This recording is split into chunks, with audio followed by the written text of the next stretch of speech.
दोस्तों, हमारे नए नए वीडियो गीत देखने के लिए हमारे YouTube चैनल को सब्सक्राइब करें और न्यू अप टू डेट्स जानने के लिए बेल आइकन को क्लिक करें।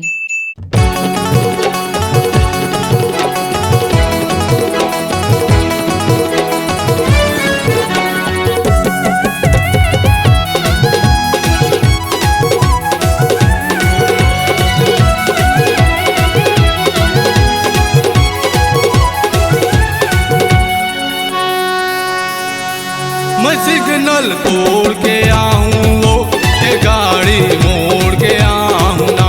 मैं सिग्नल तोड़ के आऊं वो के गाड़ी मोड़ के आऊं ना। चैन मेरे कहीं बेरानी ओही मेरा हूँ, चैन मेरे कहीं बेरानी ओही मेरा हूँ। मैं डीजे तोड़ के आऊं वो मैं सिग्नल तोड़ के आऊं ना। मैं डीजे तोड़ के आऊं वो मैं सिग्नल तोड़ के आऊं ना।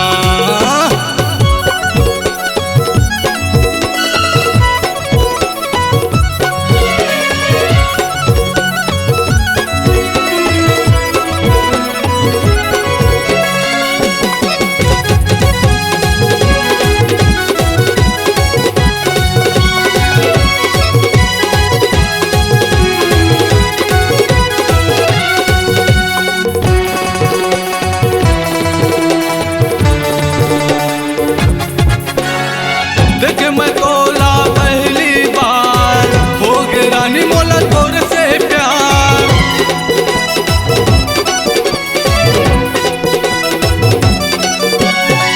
अजन गोरी मोर तीर मयार तोर बिना मोर दिल बेकरार, तोर बिना मोर दिल बेकरार।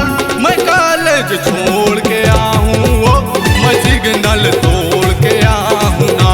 मैं कॉलेज छोड़ के आऊं वो मैं सिग्नल तोड़ के आऊं ना।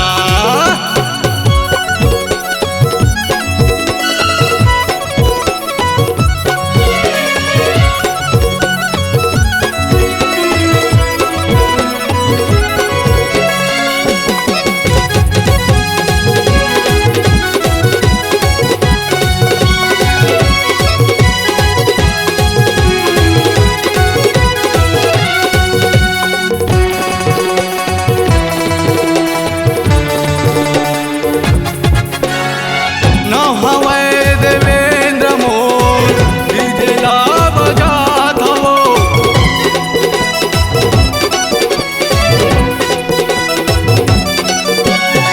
जैसे गाना वैसे कहते वैसे गाना बजा दो, वैसे गाना बजा दो।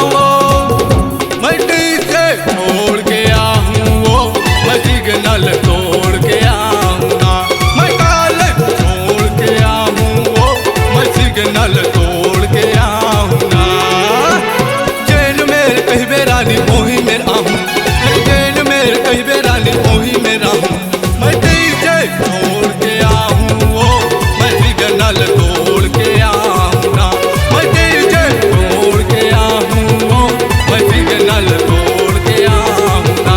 मैं कॉलेज छोड़ के आऊं वो मैं सिग्नल तोड़ के आऊं ना। C-Log Digital Recording Studio, Cordoba. Contact number 99071192115.